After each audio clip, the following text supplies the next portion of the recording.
Council, calling on the Biden administration to take immediate action at the United Nations to protect Afghan civilians, particularly women and girls. Without objection, it's so ordered.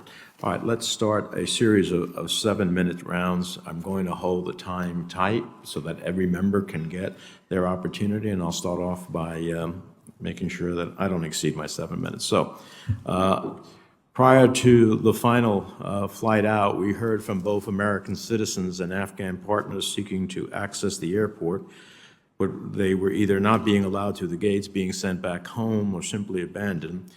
While we understand and appreciate the security issues that were at play, it's confounding that such a chaotic process arose to begin with. So when did the administration begin to plan for a worst-case scenario contingency? In the spring and summer. In the spring and summer of this year? Yes, multiple interagency meetings, exercises, looking at the different contingencies. And so what was the specific planning put into the likely scenario that American citizens were going to have to evacuate under hostile conditions? Well, planning went to a number of things, including the ability to move our embassy quickly, as we did in 48 hours, including the effort to make sure that we could control the airport, bring flights in, and evacuate people out. One of the things that happened, as you know, Mr. Chairman, is that the situation outside the airport became incredibly chaotic, with thousands of people massing at the airport, massing at the gates of the airport, and that created, among other things, a very, very challenging situation. Should we not have started earlier? Should not have been a bigger surge on the SIV issue? I recognize, I think it's only fair to put in context that your own testimony suggested that there was a 17,000 SIV backlog. There hadn't 9 months had passed by without a single interview. So obviously you inherited a significant backlog. But and how many SIVs were awarded during the Trump administration?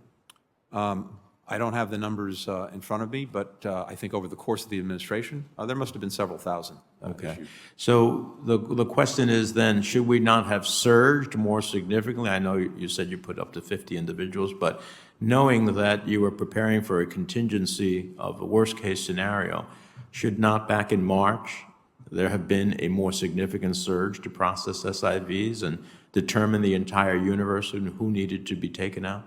Well, I believe we did surge those resources. As I said, we quadrupled the number of people in Washington doing processing of SIVs, and this is at a critical stage in the processing. As I think many members know, the most important stage in many ways is the so-called chief of mission approval. That's the stage at which SIV applicants are actually deemed eligible under the criteria established by Congress for the program.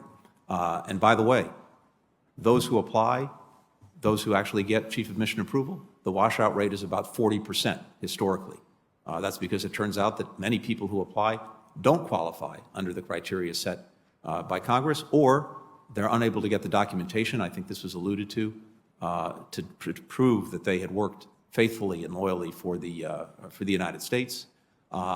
There's some situations where people are committing fraud in order to get into the program, maybe for understandable reasons. But the point is, we have a very lengthy process, 14 steps, multiple agencies involved. We work to try to streamline that. I think there's more work that we would like to do going forward to do that. But the bottom line is, we did significantly surge our resources to that, particularly to the chief of mission approval process, quadrupling them. And ultimately, we went from 10 to 50 to now, I believe, 61 or 62. Working on that stage of things. We doubled the resources we had in Kabul, all in an effort to expedite. And we did. We went from 100 visas a week to 1,000 visas a week. But what was not anticipated was the collapse in 11 days of the Afghan government and the Afghan military. Let me ask you this. There have been numerous press reports over the past week about a new or refined process for the State Department to lead efforts in coordination with the Department of Defense to work with outside groups to evacuate American citizens and Afghan allies left behind in Afghanistan. Can you tell us exactly what these new U.S. government-led efforts are, how coordination with outside groups and individuals is being handled by who? What is the nature of the state DoD cooperation? Give us a sense of that. Sure. We have, within the department, led by our former ambassador to Afghanistan, John Bass, who went back to Kabul to the airport to help lead the evacuation efforts. He is leading an effort to manage, coordinate all of the ongoing efforts to bring people who wish to leave Afghanistan out. And that includes, among other things, a coordination with the many outside groups, as well as members of Congress, who are working themselves heroically to help in this effort.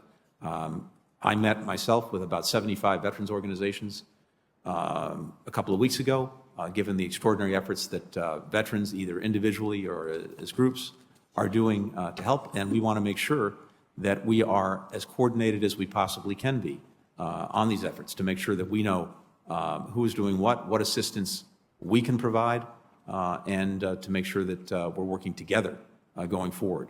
We have many other people working on this task force, some dedicated to American citizens, others focused on SIVs and other Afghans at risk, others focused on coordinating with different groups, including members of Congress. Let me give you my final minute. I'd like to give you an opportunity to set the record straight on one point. Several commentators have suggested that had the department moved forward with the Crisis Contingency and Response Bureau proposed by the Trump administration as it was walking out the door, it would have been able to respond better to the Afghan situation. But it's my understanding that that bureau had not been stood up yet when you decided to curtail the proposal, nor as proposed did it actually add any additional resources or capabilities to those that state already had. It was a bureaucratic movement, not creating or getting rid of actual capabilities, just a new organizational chart. And in that bureaucratic reshuffling, potentially creating damage to the department's operations, not solving them. Is that a fair statement? That is a fair statement, Mr. Chairman. Okay. If it's not the CCR, then what is the answer? Well, here again, to your point, with regard to the CCR, whether it became a bureau or not, there was no change in the assets that we already had at hand to work on these efforts. And the focus of this group, either in its existing organizational structure or had it become a bureau, which, among other things, it didn't because there were congressional holds from across the aisle on this effort. The previous administration, nonetheless, went through and tried to move it forward. We decided that we needed to review it. We did the review, and as you described very accurately, we found that this would add no assets to what we already had at hand. It would simply create a different bureaucratic structure. But having said that, again, this is something designed primarily for individual extractions, medical emergencies. These men and women who are part of our operational medical unit are remarkable and do incredible work, but not the kind of work that would have been applicable to the large evacuation that we had to conduct Senator in Rich. Afghanistan. Thank you.